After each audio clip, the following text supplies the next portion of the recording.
Hello, I'm Dr. Nelson Cook. I'm a retired chemist, and when I retired several years ago, I read some newspaper articles that students in the United States schools, high schools, middle schools, and elementary schools were testing 15th in the world in the sciences and chemistry in particular. And I was very disturbed and disappointed to read that news. And I decided that I was wanted to do something about that.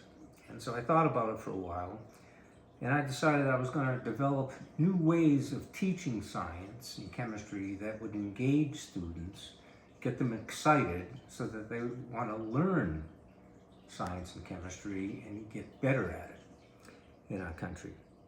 And so, using the themes of chemistry is the essential science, and also chemistry is like magic, but real, I started a project and I set out and I developed over 50 experiments that are very exciting to do. They're visually very striking and fun. And then I started going around to the local schools in the San Francisco East Bay area and performing demonstrations doing all these experiments and teaching the students chemistry by doing these experiments.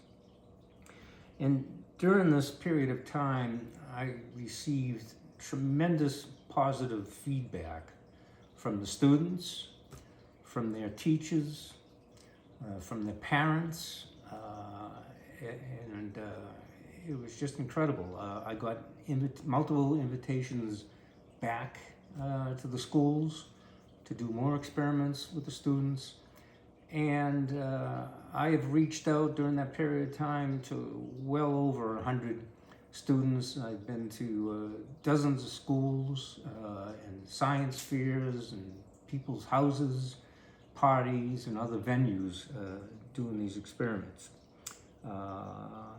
And since then now I've been invited to write a paper book and also to do videos, and this is one of the first videos that I'm doing. So today we're going to be performing what's called the iodine oscillating clock reaction. It is also known as the Briggs-Rauscher reaction. And it was developed by two high school teachers in San Francisco in 1973 by the names of Thomas Briggs and Warren Rauscher. And out of all those experiments, those some odd 50 experiments that I have developed and optimized, this one may not be the most exciting as like some of the ground level pyrotechnic experiments that I do, but I think it's the most visually striking experiment, and its chemistry is definitely the most sophisticated and the most complex, and we'll talk about that after I perform the experiment, what the chemistry actually is. In fact, it's so complicated, it took some of the top scientists in the United States 10 years to work out and to work through the complex set of chemical reactions to make this chemistry and the colors to oscillate. And by far, it is definitely the most magical looking experiment of all the ones I do. And so for those reasons, I would like to dedicate this experiment to my PhD professor from Northeastern University in Boston, Massachusetts, Professor Barry L. Carger. Now, before we get started, I just want to make a quick word about safety. Safety is job one. With any chemistry experiment, there's always potentially some danger involved if you're not careful or trained. For example, in this experiment, we use concentrated sulfuric acid, which is a strong acid which can be dangerous. And we also use hydrogen peroxide. In this case, it's not the drugstore 3% hydrogen peroxide you buy, it's 30% hydrogen peroxide, which is an extremely strong oxidizing agent. And so by no means should children and young students do these experiments without the strong supervision of an experienced adult. Okay, now let's do the experiment. As you can see here, I have 3 colorless solutions, and later I'll explain what these are. And I have a beaker with a magnetic stir bar, and I just put the white paper underneath there just so that we can see the color changes. I'll put the magnetic stir bar on, and we simply mix the 3 solutions together, and then let's just watch what happens. We'll be quiet for a couple of seconds, watch what happens, and then I'll explain some more things. So this is the first solution A.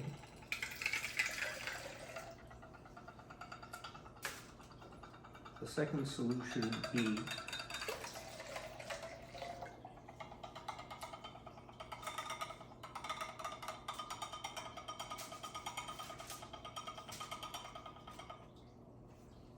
And the third solution C.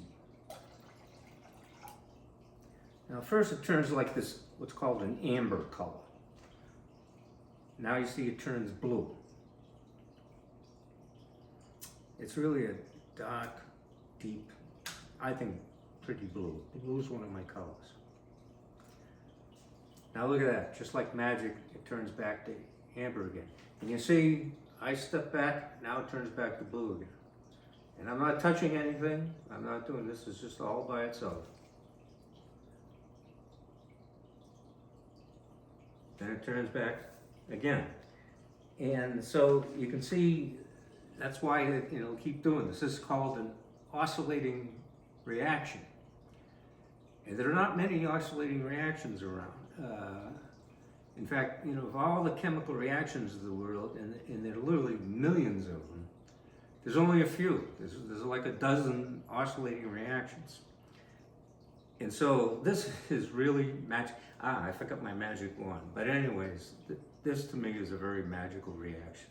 And it'll keep going for a number of cycles until all the reagents are used up. Now before I get into chemistry, I just want to talk a little bit about the practical value of some of these experiments. Definitely this is for fun. And when the students see this, they go, oh wow, they get all excited and it's for fun. But there's really a lot of practical value. These kinds of experiments are done in schools to teach chemical principles. Now in this case with an oscillating reaction, the chemistry is really complicated, as you'll see in a moment, but it's used to teach the principles of chemical kinetics, chemical thermodynamics, stoichiometry, and catalysis, and how to control and manipulate chemical reactions. And what's the value of that? Take biotechnology, for example, and the chemists that work at these biotechnology companies. They use these principles every day to make the biologics, the biological drugs that treat cancer and other diseases to keep people alive and to cure people. And so of all these 50 experiments that I've optimized and used to teach chemistry, they're fun, and they're meant to be fun to engage the students, but they also have a very practical value in everyday life. So with that, that'll keep going for a while. I hope you enjoyed that. Now let's explain a little bit about the chemistry. So we said we have these 3 solutions. And so what the 3 solutions are is solution A is a mixture of potassium iodate and sulfuric acid. And this, as I said, is concentrated sulfuric acid, 98%. And so one has to be very careful working with that. Solution B is a mixture of malonic acid, manganese sulfate, and soluble starch. And the starch is a real basis of the experiments, because iodine will complex with starch to form that blue color. And that's where the blue color comes from. And then finally, solution C is the hydrogen peroxide. And it's the 30% hydrogen peroxide. So it's not the drugstore hydrogen peroxide. And that is another chemical that one has to be very careful with working with. Now let's talk a little bit about the chemistry. So as I said, the chemistry is very complicated. And here is a list of all the chemical reactions that are taking place. Now, obviously, I'm not going to go through that. But it's good just to visually see this, to appreciate the chemistry. You know, sometimes in life, it's useful to just be aware of the complexity of something. You don't necessarily have to understand it all, but just to be aware of it in order to really appreciate how something is, and in this case, how something really beautiful is. To try to understand it, here's just a pictorial diagram that shows how the oscillation works.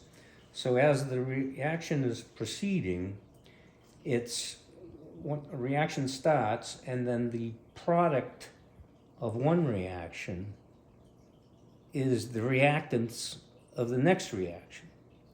And then the products of that reaction is the reactants of the next reaction until you get to the end, and then it cycles back again. And so that it cycles, and then, you know, in chemistry we call that, it oscillates. And that's the beauty of it. And it really is magical. And as you can see, it's going to start slowing down. It's still oscillating. It's probably up to about 14 or 15 by now. Eventually, the reagents will be all used up. They get reacted. It'll come to an end, and then it'll just stay a deep blue. Well, I hope you enjoyed that. I'm going to post these things on YouTube, and there'll be more information there. Once again, my name is Dr. Nelson Cook, and you'll be able to go to YouTube and go to Dr. Nelson Cook, and you'll be able to find my videos. I hope you enjoyed that, and please remember, chemistry is the central science, and chemistry is like magic, but real.